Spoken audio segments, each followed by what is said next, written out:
అంటే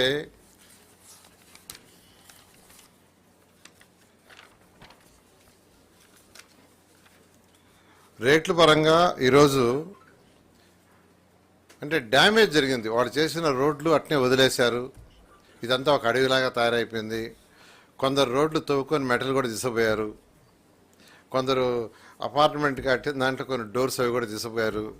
ఇవన్నీ ఏసీలు తీసుకుపోయారు. ఇవన్నీ ఎస్టిమేషన్ వేస్తే 268.78 కోట్లు డ్యామేజ్ జరిగింది. 286 కోట్ల 78 లక్షలు. 286 కోట్ల 78 లక్షలు. ఇందులో ఎక్కువగా ఈ ట్రంక్ రోడ్స్ అండ్ యుటిలిటీస్ ఏదైతే రోడ్లు వేసారో మేజర్ రోడ్స్ వాటిలోనే 151 కోట్లు డ్యామేజ్ జరిగింది. ఈ విధంగా యాక్చువల్గా వీటిలన్నింటినీ ఎస్టిమేట్ చేయడం జరిగింది. తర్వాత జిఎస్టీ అప్పుడు యాక్చువల్గా టెండర్లు పిలిచినప్పుడు వ్యాట్ ఉండింది. అది తర్వాత జిఎస్టీగా రావటం జరిగింది. ఆ డిఫరెన్స్ 452.35 అంటే 452 కోట్ల 35 లక్షలు జిఎస్టీ పెరిగింది.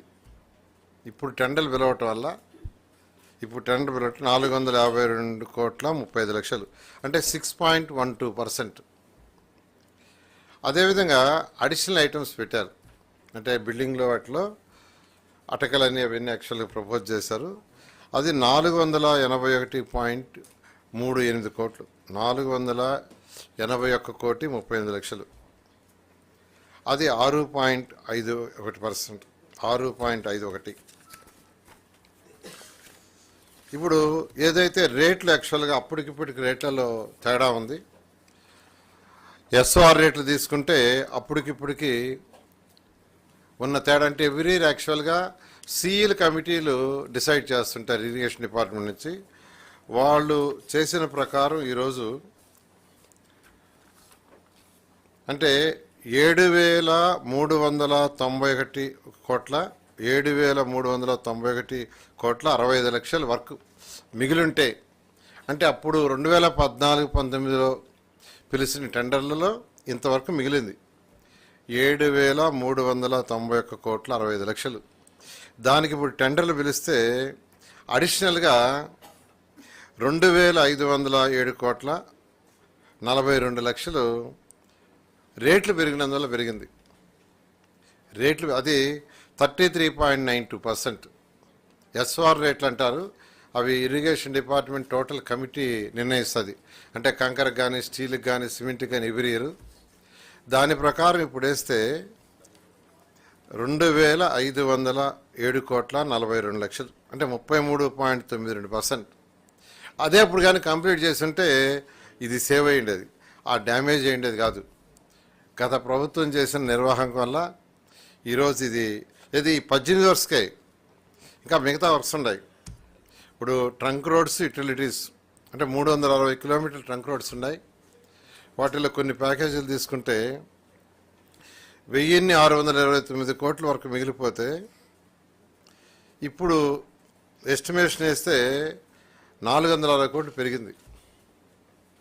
ఏది రేట్లు పెరిగినాయి. దేనివల్ల? బెటల వల్ల కావచ్చు, ఎర్త్ వర్క్ వల్ల కావచ్చు, సిమెంట్ వల్ల కావచ్చు, కంకర వల్ల కావచ్చు, ఇలా బెటమిన్ వల్ల కావచ్చు. ఒక బెటమినే తీసుకుంటే యాక్చువల్గా పర్ టన్ 83.33% ఉంది. అప్పటికిప్పటికి 83.33%. ఈ విధంగా ఎస్టిమేషన్ వేశారు.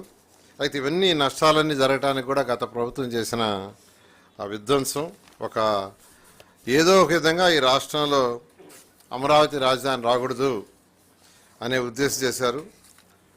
ఈరోజు అమరావతి రాజధానిలో 360 కిలోమీటర్ల ట్రంక్ రోడ్స్, మొత్తం ట్రంక్ రోడ్స్ అంటే మెయిన్ రోడ్స్ యాక్చువల్గా. అదేవిధంగా 1,200 కిలోమీటర్ లేఅవుట్స్ రోడ్స్ ఉన్నాయి.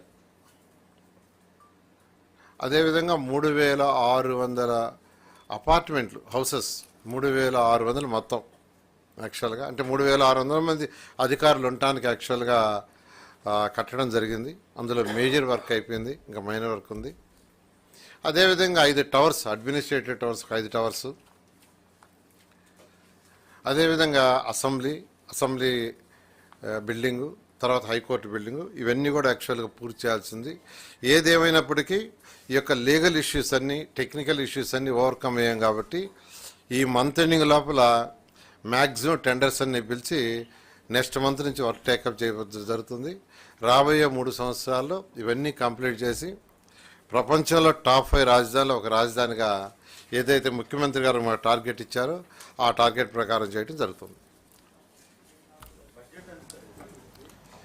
టోటల్ అప్పుడు యాక్చువల్గా మనం 41,000 కోట్లకి యాక్చువల్గా చేసాము.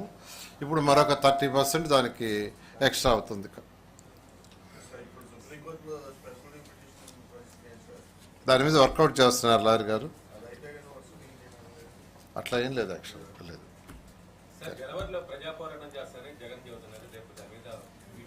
ఇంకేం పోరాటం ఆయన చేసేది.